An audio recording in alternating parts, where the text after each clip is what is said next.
किसी गांव में एक गरीब व्यापारी अपने गधे के साथ रहा करता था। व्यापारी का घर बाजार से कुछ दूरी पर ही था। वो रोज गधे की पीठ पर सामान की बोरियां रखकर बाजार जाया करता था। व्यापारी बहुत अच्छा और दयालु इंसान था और अपने गधे का अच्छी तरह ध्यान रखता था। गधा भी अपने मालिक से बहुत प्यार करता था, लेकिन गधे की एक समस्या थी कि वो बहुत आलसी था। उसे काम करना बिल्कुल अच्छा नहीं लगता था। उसे सिर्फ खाना और आराम करना पसंद था। एक दिन व्यापारी को पता चला कि बाजार में नमक की बहुत मांग है। उस दिन उसने सोचा कि अब वो बाजार में नमक बेचा करेंगे। जैसे ही हाथ लगने का दिन आया, व्यापारी ने नमक की 4 बोरियां गधे की पीठ पर लादी और उसे बाजार चलने के लिए तैयार किया। व्यापारी गधे के आलसीपन के बारे में जानता था, इसलिए गधे के न चलने पर उसने गधे को 1-2 बार धक्का दिया और गधा चल पड़ा। नमक की बोरियां थोड़ी भारी थीं, जिस वजह से गधे के पैर कांप रहे थे और उसे चलने में मुश्किल हो रही थी। किसी तरह गधे को धक्का देते हुए व्यापारी उसे आधे रास्ते तक ले आया। व्यापारी के घर और बाजार के बीच एक नदी पड़ती थी, जिसे पुल की मदद से पार करना पड़ता था। गधा जैसे ही नदी पार करने के लिए पुल पर चढ़ा और कुछ दूर चला, उसका पैर फिसल गया और वह नदी में गिर गया। गधे को नदी में गिरा देख व्यापारी घबरा गया और हड़बड़ाते हुए तैरकर उसे नदी से निकालने जा पहुंचा। व्यापारी ने किसी तरह अपने गधे को नदी से बाहर निकाल लिया।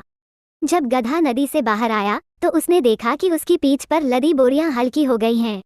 सारा नमक पानी में घुल गया था और व्यापारी को आधे रास्ते से ही वापस घर लौटना पड़ा। इस वजह से व्यापारी का बहुत नुकसान हो गया, लेकिन इस घटना से आलसी गधे को बाजार तक न जाने की एक तरकीब सूझ गई थी। अगले दिन बाजार जाते समय जब पुल आया तो गधा जानबूझकर नदी में गिर गया और उसकी पीठ पर टंगी बोरियों में रखा सारा नमक पानी में घुल गया।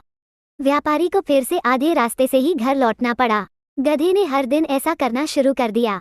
इसके कारण गरीब व्यापारी को बहुत ज्यादा नुकसान होने लगा, लेकिन धीरे धीरे व्यापारी को गधे की यह युक्ति समझ आ गई थी। एक दिन व्यापारी ने सोचा कि क्यों न गधे की पीठ पर ऐसा सामान रखा जाए जिसका वजन पानी में गिरने से 2 गुना हो जाए। ये सोचकर व्यापारी ने गधे की पीठ पर रुई से भरी बोरियां बांध दी और उसे लेकर बाजार की ओर चल पड़ा। जैसे ही पुल आया, गधा रोज की तरह नदी में गिर गया, लेकिन आज उसकी पीठ पर लदा वजन कम नहीं हुआ, बल्कि और बढ़ गया। गधा इस बात को समझ नहीं पाया। ऐसा अगले 2 से 3 तक होता रहा। व्यापारी गधे की पीठ पर रुई से भरी बोरी बांध देता और पानी में गिरते ही उसका वजन 2 गुना हो जाता। आखिरकार गधे ने हार मान ली।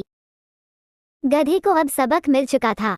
चौथे दिन जब व्यापारी और गधा बाजार के लिए निकले तो गधे ने चुपचाप पुल पार कर लिया।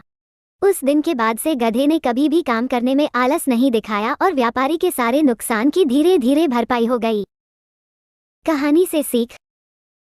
बच्चों, आलसी गधे की कहानी से हमें ये सीख मिलती है कि अपने कर्तव्य का पालन करने में कभी भी आलस नहीं दिखाना चाहिए। साथ ही व्यापारी की तरह सही समझ और सूझबूझ से किसी भी काम को आसानी से किया जा सकता है।